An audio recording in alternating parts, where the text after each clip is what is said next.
Olá, eu sou a pastora Mari Foquesato e estamos juntos em um projeto de leitura da Bíblia e eu convido você para nos acompanhar. Se você ainda não é inscrito no canal, inscreva-se, toque no sininho e escolha a opção todas para que sempre que eu poste um vídeo novo você receba. Deixe o seu joinha, o seu gostei, porque isso é muito importante para o crescimento do canal. Se você quiser deixar um comentário e compartilhar esse vídeo, eu agradeço muito. Vamos iniciar a leitura de hoje? Segundo Reis, capítulo 23, a reforma religiosa feita por Josias. O rei Josias ordenou que todos os líderes de Judá e de Jerusalém se reunissem com ele, e eles foram todos juntos até o templo, acompanhados pelos sacerdotes, pelos profetas e por todo o resto do povo, tanto os mais importantes como os mais humildes. Então o rei leu diante deles todo o livro da aliança que havia sido achado no templo. Ele ficou perto da coluna real em pé e fez com Deus o Senhor uma aliança pela qual ele lhes ofereceriam e guardariam as suas leis e mandamentos com todo o coração e com toda a alma. E também cumpririam tudo o que a aliança mandava fazer, como estava escrito no livro. E todo o povo prometeu cumprir a aliança. Então Josias ordenou a Ilquias, o grande sacerdote, aos sacerdotes ajudantes e aos guardas que estavam de serviço na entrada do templo, que tirassem para fora do templo todos os objetos usados na adoração do deus Baal, da deusa Aserá e das estrelas. O rei queimou todos esses objetos fora da cidade, perto do vale de Cedron, e mandou que levassem as cinzas para Betel. Retirou do serviço os sacerdotes pagãos que os reis de Judá haviam nomeado para oferecer sacrifícios sobre os altares dedicados aos ídolos nas cidades de Judá e nos lugares de perto de Jerusalém. Também retirou todos os sacerdotes que ofereciam sacrifícios ao deus Baal, ao sol, à lua, aos planetas e às estrelas. Ele retirou do templo o poste da deusa Aserá e o levou para fora da cidade, para o vale de Cedron. Ali ele o queimou e fez virar cinza, que espalhou no cemitério público. Ele destruiu os quartos no templo onde ficavam os prostitutos. Era nesse lugar que as mulheres teciam as roupas usadas na adoração da deusa Aserá. O rei Josias levou para Jerusalém os sacerdotes que estavam nas cidades de Judá por todo o país, desde Geba até Berseba. Ele profanou os altares onde esses sacerdotes haviam oferecido sacrifícios. O rei também derrubou os altares dedicados aos demônios do deserto. Esses altares ficavam perto do portão construído por Josué, o governador da cidade. O portão ficava à esquerda de quem entrava na cidade pelo portão principal. Esses sacerdotes estavam proibidos de oferecer sacrifícios no templo de Deus, o Senhor, mas podiam comer os pães sem fermento junto com os outros sacerdotes. O rei Josias também profanou Tofete, o lugar pagão de adoração que ficava no vale de Inom, para que ninguém queimasse o seu filho ou filha como sacrifício ao deus Moloque. Ele também retirou os cavalos que os reis de Judá haviam dedicado à adoração do sol e queimou os carros usados nessa adoração. Esses carros ficavam guardados no pátio do templo, perto do portão e perto do quarto de Natameleque, um alto funcionário. O rei Josias derrubou os altares que os reis de Judá haviam construído no terraço do palácio, sobre a sala do rei Acás, e também destruiu os altares construídos pelo rei Manassés nos dois pátios do templo. Ele os fez em pedaços e jogou no vale de Cedron. Josias profanou também os altares que o rei Salomão havia construído a leste de Jerusalém, ao sul do Monte das Oliveiras, para a adoração de Astarote, a nojenta deusa dos Sidônios, para a adoração de Quemos, o nojento deus dos Moabitas, e para a adoração de Moloque, o nojento deus dos Amonitas. O rei Josias fez em pedaços as colunas do deus Baal, derrubou os postes da deusa Será e cobriu de ossos de gente o lugar onde eles haviam estado. Josias também derrubou o lugar de adoração que ficava em Betel e que havia sido construído pelo rei Jeroboão, filho de Nebate, que tinha feito o povo de Israel pecar. Josias derrubou o altar, quebrou as suas pedras em pedaços e as esmigalhou até virar em pó. Ele também queimou o poste da deusa Será. Então Josias olhou em redor e viu algumas sepulturas ali no morro. Mandou que tirassem delas os ossos e os queimou sobre o altar. Dessa maneira, ele profanou o altar, fazendo aquilo que o profeta tinha dito que ia acontecer. Isso há muito tempo, quando o rei Jeroboão estava perto do altar durante uma festa. O rei Josias olhou em redor e viu a sepultura do profeta que havia feito aquela profecia. Então perguntou: que sepultura é esta? O povo de Betel respondeu: é a sepultura do profeta que veio de Judá e profetizou as coisas que o Senhor acabou de fazer com este altar. Deixem a sepultura como está, ordenou Josias. Não mexam nos ossos dele. E assim os ossos daquele profeta ficaram junto com os ossos do profeta que tinha vindo de Samaria. Em todas as cidades de Israel, Josias derrubou todos os altares pagãos de adoração que haviam sido construídos pelos reis de Israel e que haviam provocado a ira do Senhor. Com todos esses altares, ele fez aquilo que havia feito em Betel, e também matou todos os sacerdotes pagãos sobre os altares onde eles haviam oferecido sacrifícios, e queimou ossos de gente em todos os altares. Depois voltou para Jerusalém. A festa da Páscoa. O rei Josias ordenou que todo o povo comemorasse a festa da Páscoa em honra ao Senhor, o Deus deles, conforme estava escrito no livro da aliança. Desde a época em que os juízes governavam o país, nunca mais havia sido feita uma festa da Páscoa como essa, por nenhum dos reis de Israel ou de Judá. Foi no ano 18 do reinado de Josias que essa Páscoa foi festejada em Jerusalém em honra de Deus, o Senhor. Outras reformas feitas por Josias. A fim de cumprir as leis escritas no livro que Ilquias, o grande sacerdote, havia achado no templo, o rei Josias retirou de Jerusalém e do resto de Judá todos os médiuns e adivinhos e todos os deuses do lar, os ídolos e todos os outros objetos de adoração pagã.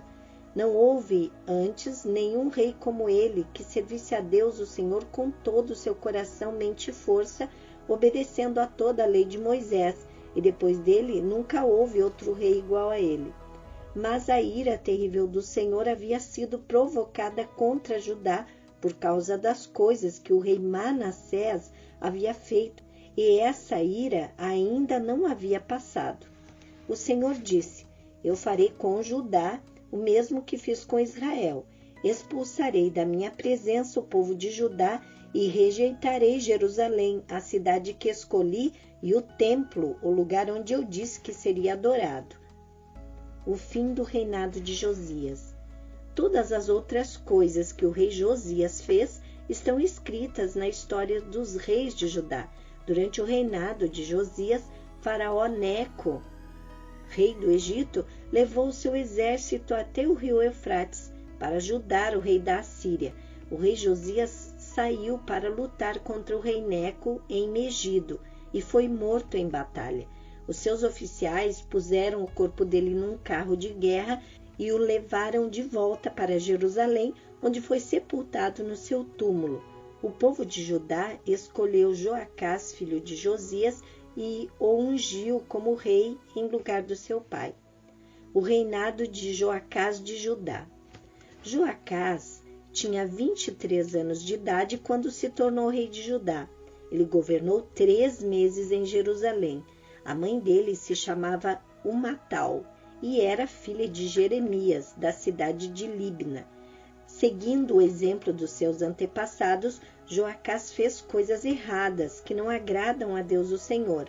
O seu reinado acabou quando o rei Neco mandou prendê-lo em Ribla, na terra de Amate, e obrigou o povo de Judá a entregar 3.400 quilos de prata e 34 quilos de ouro. Faraó Neco pôs Eliaquim, filho de Josias, como rei de Judá, no lugar de Josias, o seu pai, e mudou o nome dele para Jeoaquim. Joacás foi levado pelo rei Neco para o Egito e morreu ali. O reinado de Jeoaquim de Judá. O rei Jeoaquim cobrou do povo um imposto de acordo com as posses deles, a fim de juntar a prata e o ouro necessários para pagar o que o rei do Egito havia exigido. Jeoaquim tinha 25 anos de idade quando se tornou rei de Judá. Ele governou 11 anos em Jerusalém. A mãe dele se chamava Zebida e era filha de Pedaías, da cidade de Ruma. Seguindo o exemplo dos seus antepassados, Jeoaquim fez coisas erradas que não agradam a Deus o Senhor. 2 Reis, capítulo 24. Durante o reinado de Jeoaquim, o rei Nabucodonosor da Babilônia invadiu Judá e durante 3 anos Jeoaquim foi dominado por ele, mas depois se revoltou. Para destruir Judá, o Senhor Deus fez conforme tinha dito pelos seus servos, os profetas. Isto é, ele mandou contra Jeoaquim bandos armados de babilônios, sírios, moabitas e amonitas. Isso aconteceu com Judá por ordem do Senhor, para expulsar o povo de Judá da sua presença, por causa de todos os pecados que o rei Manassés havia cometido, e principalmente por causa de todas as pessoas inocentes que ele havia matado. O Senhor não quis perdoar Manassés por esse pecado. Tudo o que Jeoaquim fez está escrito na história dos reis de Judá.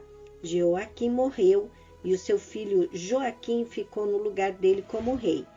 O rei do Egito nunca mais saiu da sua terra com o seu exército, pois o rei da Babilônia havia conquistado todas as terras que tinham sido do Egito, desde o rio Eufrates até a fronteira norte do Egito. O rei Joaquim de Judá é levado para a Babilônia.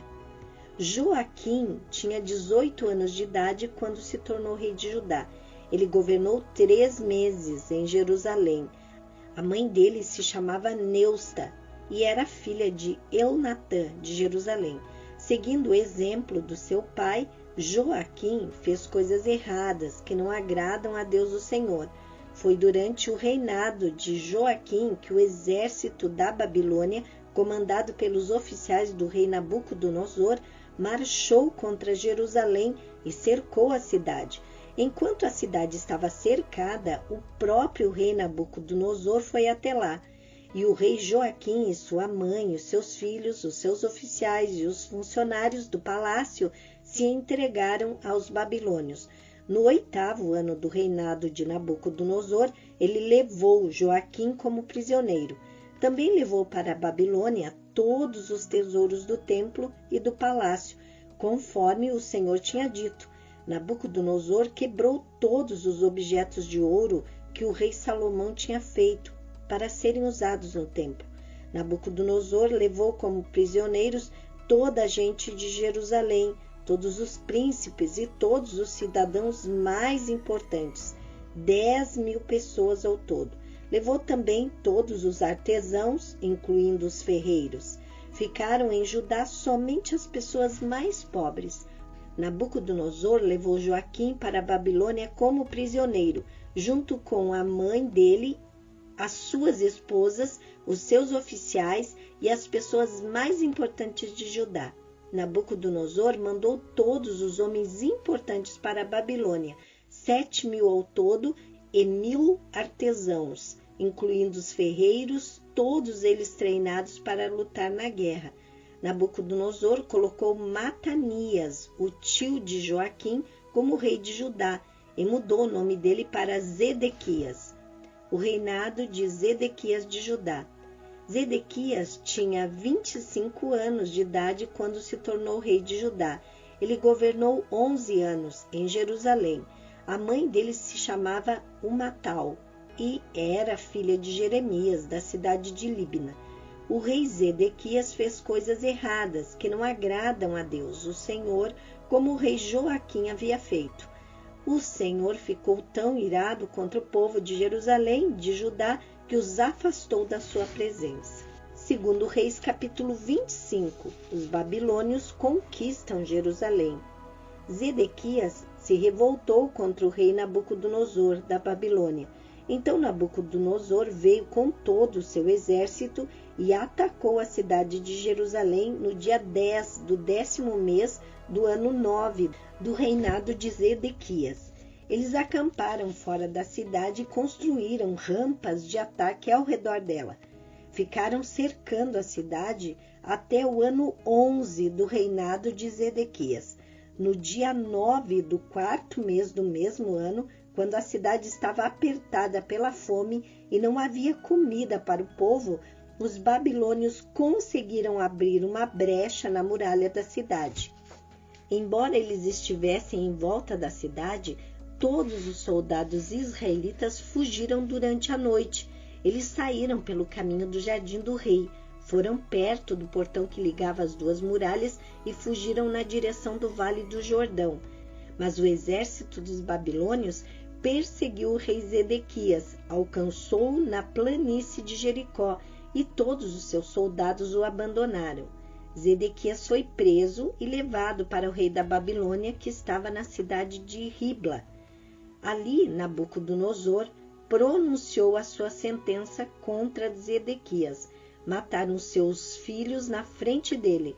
Então, Nabucodonosor mandou furar os olhos de Zedequias e prendê-lo com correntes de bronze. Depois, o levaram para a Babilônia. A destruição do templo. No dia 7 do 5º mês do ano 19 do reinado de Nabucodonosor da Babilônia, Nabuzaradã, conselheiro do rei e comandante-geral do seu exército, entrou em Jerusalém. Ele incendiou o templo, o palácio do rei e as casas de todas as pessoas importantes de Jerusalém, e os seus soldados derrubaram as muralhas da cidade. Então, Nebuzaradã levou para a Babilônia as pessoas que haviam sido deixadas na cidade, o resto dos operários especializados e aqueles que haviam passado para o lado dos babilônios, mas deixou em Judá algumas das pessoas mais pobres e as pôs para trabalhar nas plantações de uvas e nos campos. Os babilônios quebraram as colunas de bronze e as carretas que estavam no templo, e também o grande tanque de bronze. Então levaram todo o bronze para a Babilônia. Também levaram embora as pás e as vasilhas usadas para carregar as cinzas do altar. Levaram ainda as tesouras de cortar pavios de lamparinas, as vasilhas de queimar incenso e todos os outros objetos de bronze usados no serviço do templo. Nebuzaradã levou embora tudo que era feito de ouro ou de prata, incluindo as vasilhas pequenas e os pratos de carregar brasas. Não foi possível calcular o peso dos objetos de bronze que o rei Salomão havia feito para o templo, isto é, as duas colunas, as carretas e o grande tanque, pois eram pesados demais. As duas colunas eram iguais e cada uma tinha 8 metros de altura, com um remate de bronze no alto, que media 1,30 m de altura. Em toda a volta do remate havia um enfeite rendilhado e com romãs de bronze. O povo de Judá é levado para a Babilônia. Nebuzaradã, o comandante-geral do exército babilônio, também levou como prisioneiro Seraías, o grande sacerdote, e Sofonias, o segundo sacerdote, e os 3 outros oficiais de importância do templo. Da cidade, ele levou o oficial que tinha sido comandante das tropas, 5 conselheiros do rei que ainda estavam lá, o oficial encarregado de alistar os homens para o exército e mais 60 homens importantes. Nebuzaradã os levou ao rei da Babilônia, que estava na cidade de Ribla, na terra de Amate. Ali o rei mandou surrá-los e depois matá-los. Assim o povo de Judá foi levado como prisioneiro para fora da sua terra. Gedalias, governador de Judá. O rei Nabucodonosor da Babilônia colocou Gedalias, filho de Aicã e neto de Safã, como governador de Judá e o encarregou de todos aqueles que não haviam sido levados para a Babilônia. Os oficiais e os soldados israelitas que não se haviam entregado souberam disso e foram se encontrar com Gedalias em Mispa. Esses oficiais eram Ismael, filho de Netanias, Joanã, filho de Careá, Seraías, filho de Tanumete, da cidade de Netofá, e Jazanias, de Maacá. Gedalias disse a eles: eu dou a minha palavra que vocês não precisam ter medo dos oficiais babilônios. Fiquem morando nesta terra, trabalhem para o rei da Babilônia e tudo correrá bem para vocês. Porém, no 7º mês daquele ano, Ismael, filho de Netanias e neto de Elisama, que era da família do rei, foi até Mispa com 10 homens, atacou Gedalias e o matou. Também matou os israelitas e babilônios que estavam ali com ele. Então todos os israelitas, tanto os mais importantes como os mais humildes, junto com os oficiais do exército, saíram e foram para o Egito, pois estavam com medo dos babilônios. Joaquim é libertado da prisão. No ano em que Evil-Merodach se tornou rei da Babilônia, ele foi bondoso com o rei Joaquim de Judá e o libertou da prisão. Isso aconteceu 37 anos, 11 meses e 27 dias depois que Joaquim havia sido levado como prisioneiro. Evil-Merodach tratou Joaquim com bondade e lhe deu uma posição mais alta do que a dos outros reis que eram prisioneiros com ele na Babilônia. E assim deixaram que Joaquim tirasse as suas roupas de prisioneiro e vestisse as suas próprias roupas, e comesse junto com o rei pelo resto da sua vida. E todos os dias enquanto viveu, recebeu do rei uma pensão para o seu sustento. Amém! Finalizamos mais um livro. Parabéns a você que já leu 12 livros da Bíblia. Que bênção! Você viu como vale a pena insistir? Vale a pena continuar no nosso projeto, no seu projeto? Amanhã iniciaremos mais um livro. Então, continue firme, não desista. Terminamos aqui a leitura de hoje e eu agradeço a você que ficou até o final desse vídeo comigo. Desejo a você um dia vitorioso. Deus abençoe sua vida e sua família.